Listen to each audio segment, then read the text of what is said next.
Good morning, students. Today I will further continue the first chapter of history, thinking about time and historical periods.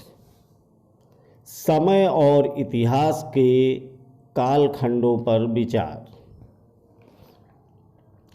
Historians do not see time just as a passing of hours, days, or years, as a clock or a calendar. इतिहासकार समय को केवल घड़ी या calendar की तरह नहीं देखते, यानी कि केवल घंटों, दिन या वर्षों के बीतने के रूप में ही नहीं देखते. Time also reflected change in social and economic organization, in the persistence and transformation of ideas and beliefs.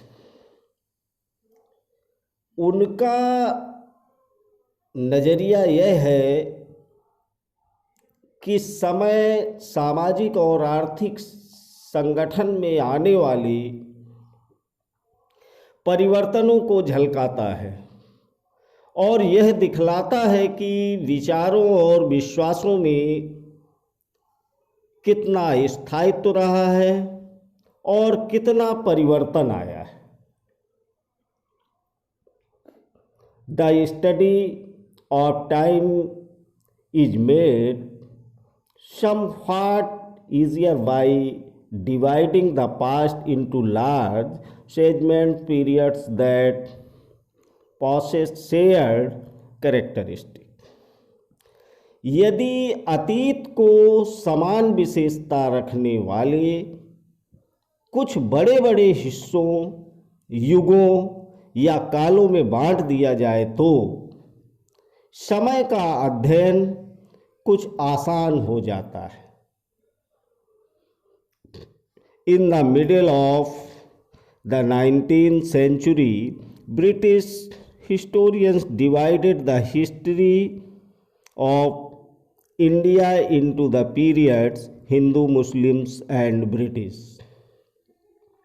19वीं सदी के मध्य में अंग्रेज इतिहासकारों ने भारत के इतिहास को 3 युगों में बांटा था: हिंदू, मुस्लिम और ब्रिटिश.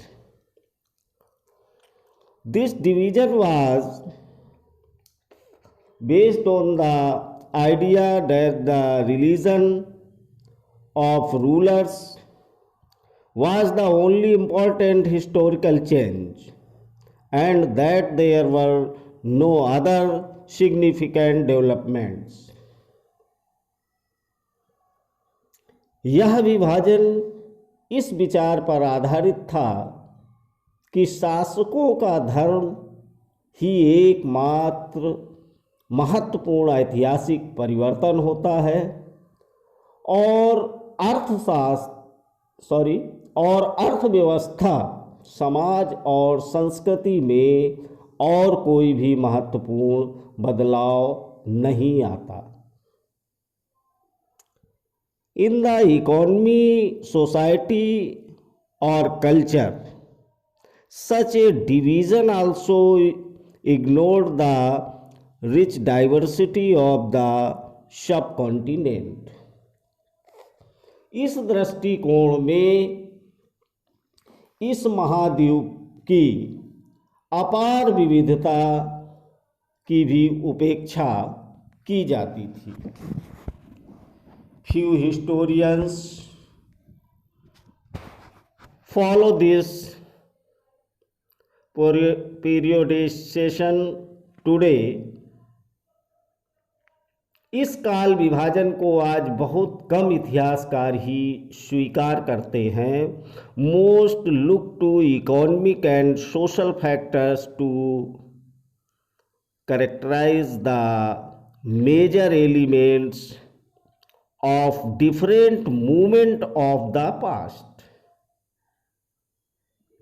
अधिकतर इतिहासकार आर्थिक तथा सामाजिक कारकों के आधार पर ही अतीत के विभिन्न कालखंडों की विशेषताएं तय करते हैं। The histories you read last year included a wide range of early societies, hunter-gatherer, early farmers, people living in towns and villages, and early empire and kingdoms। पिछले साल आपने जो इतिहास पढ़े थे उसमें प्राचीन समाजों के कई प्रकार का समावेश था, जैसे शिकारी संग्राहक, प्रारंभिक दौर के कृषि कर्मी, शहरों और गांवों के निवासी और प्रारंभिक दौर के राज्य और साम्राज्य।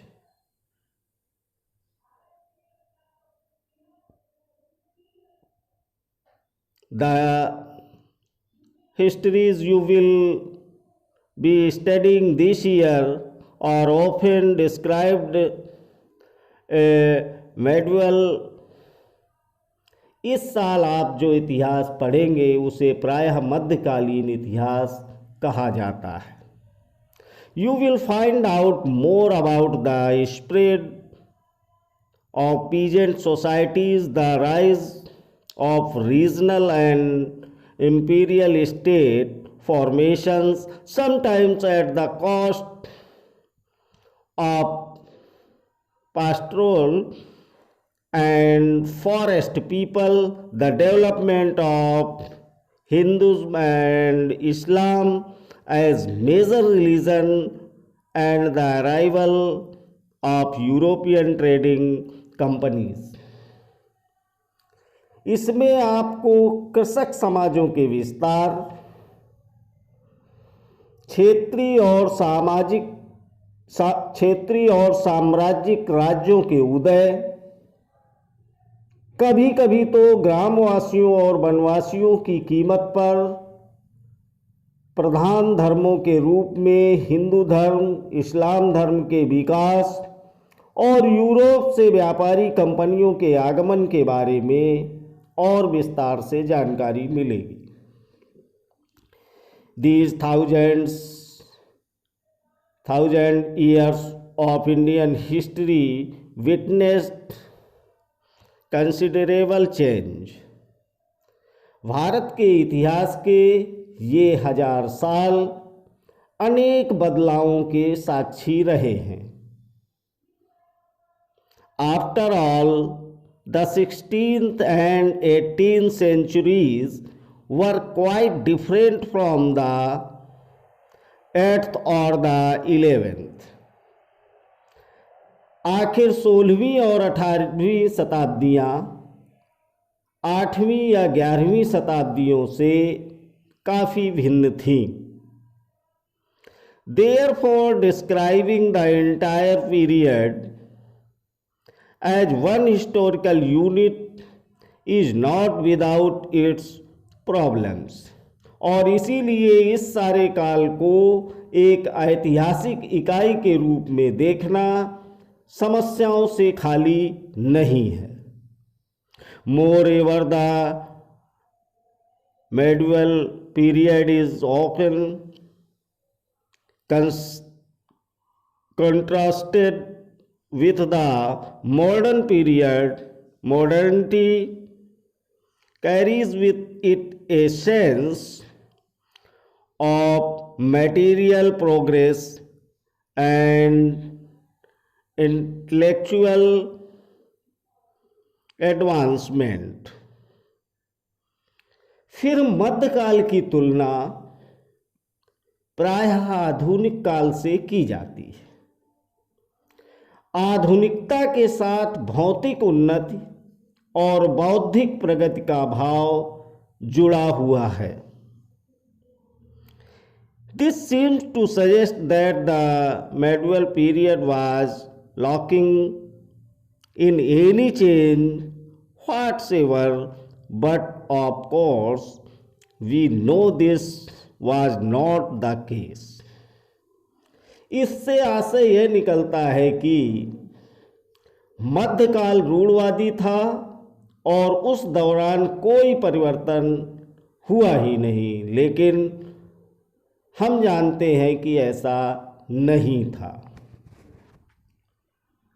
During these 1,000 years, the societies of the subcontinent were transformed often, and economies in several regions reached a level of prosperity that attached the interest of European trading companies। इन 1000 वर्षों के दौरान इस महाद्वीप के समाजों में प्रायः परिवर्तन आते रहे और कई क्षेत्रों की अर्थव्यवस्था तो इतनी समृद्ध हो गई थी कि उसने यूरोप की व्यापारी कंपनियों को भी आकर्षित करना आरंभ कर दिया। As you read this book, look out for signs of change and the historical processes at work। इस पुस्तक को पढ़ते समय आप परिवर्तन के चिन्हों तथा यहाँ सक्रिय ऐतिहासिक प्रक्रियाओं पर ध्यान देते चलें। Also, whenever you can, compare what you read in this book with what you read last year। और अब भी संभव हो इस पुस्तक में आप जो पढ़ रहे हैं उसकी तुलना आप पिछले वर्ष पढ़ी हुई बातों से करने की कोशिश करें। Look out for change and continuities wherever you can, and look at the world around you to see what else has changed or remained the same। जहाँ भी संभव हो यह देखें कि कहाँ बदलाव हुए और कहाँ नहीं, और आज अपने आसपास की दुनिया पर नज़र डालकर भी यह देखें कि और भी क्या कुछ बदलाव या बदला है या वैसा ही रहा है। तो बच्चों, ये चैप्टर तो आपका समाप्त हो गया। अब हम इसमें कुछ चीज़ों को और देखते हैं। जैसे पेज नंबर 10 में है लैंग्वेज एंड रीजन, भाषा तथा क्षेत्र। इन 1318 the poet Amir Khusro notes that there was. सन 1318 में कवि अमीर खुसरो ने इस बात पर गौर किया था कि a different language is very reason of this land, Sindhi, Lahori, Kashmiri, द्वार समुद्री यानी दक्षिण कर्नाटक में, तेलंगानी आंध्र प्रदेश में, गुजरी गुजरात में, मावारी तमिलनाडु में, गौड़ी बंगाल में, अवधी पूर्वी उत्तर प्रदेश में और हिंदवी दिल्ली के आसपास के क्षेत्रों में। यानी इस देश के हर क्षेत्र की एक अलग भाषा है। सिंधी, लाहौरी, कश्मीरी, द्वार समुद्री जो कि दक्षिण कर्नाटक में, तेलंगानी आंध्र प्रदेश में, गुजरी गुजरात में मावारी तमिलनाडु में, गौड़ी बंगाल में, अवधी पूर्वी उत्तर प्रदेश में और हिंदवी दिल्ली के आसपास के क्षेत्र में। अमीर Khusro went on to explain that is context to these languages there was Sanskrit which did not belong to any region. It was an old language and common people do not know it, only the Brahmins do. अमीर खुसरो ने आगे बतलाया है कि इन भाषाओं के विपरीत एक भाषा संस्कृत भी है, जो किसी विशेष क्षेत्र की भाषा नहीं है। यह एक प्राचीन भाषा है जिसे केवल ब्राह्मण जानते हैं, आम जनता नहीं जानती। Make a list of the language mentioned by Amir Khusro. अमीर खुसरो द्वारा उल्लेखित भाषाओं की एक सूची बनाइए। Prepare another list of the names of language spoken today in the regions he mentioned। उन भाषाओं के नामों की बनाइए जो उनके द्वारा उल्लिखित क्षेत्रों में आज बोली जाती है। Underline names that are similar and circle those that are different। जो नाम एक से हैं उन्हें रेखांकित कीजिए और जो नाम भिन्न हैं उनके चारों ओर घेरा कीजिए। Did you notice that the names by which language are known have changed over time? क्या आपने ध्यान दिया है कि समय के साथ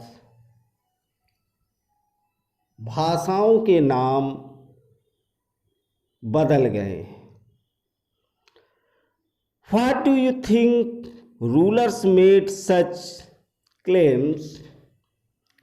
आप क्या समझते हैं शासक ऐसे दावे क्यों करते थे?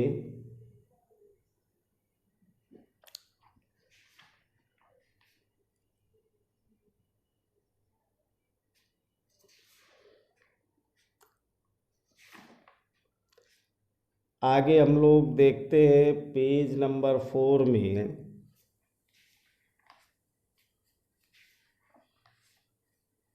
द वैल्यू ऑफ पेपर, कागज का मूल्य। कंपेयर द फॉलोइंग, यानी दो प्रसंग दिए हुए हैं, इन प्रसंगों की तुलना कीजिए। पहला है first, in the middle of the 13th century a scholar wanted to copy a book but he did not have enough paper। 13वीं सदी के मध्य में एक विद्वान को एक पुस्तक की प्रतिलिपि की जरूरत पड़ी।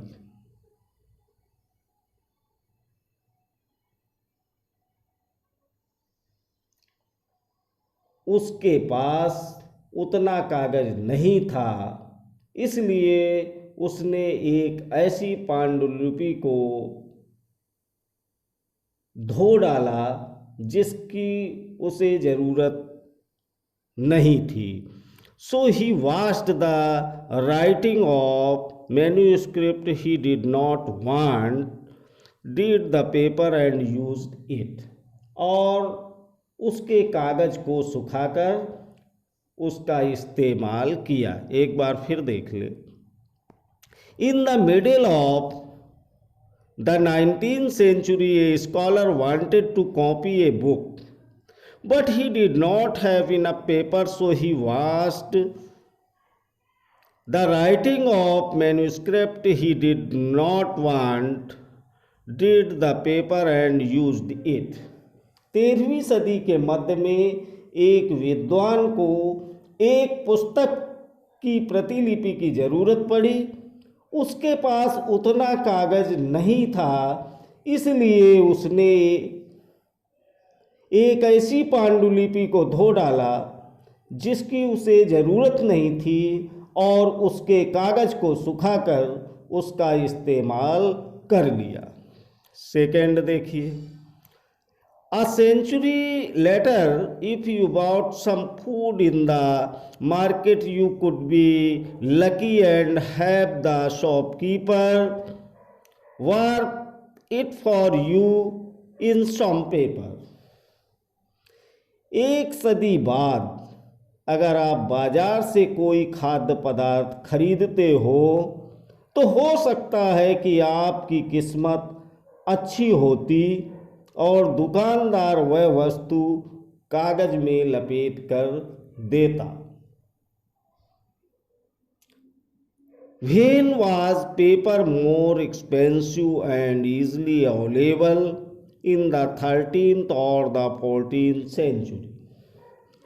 तो कागज कब अधिक महंगा था और अब आसानी से उपलब्ध था, 13वीं शताब्दी में या 14वीं शताब्दी में? Thank you.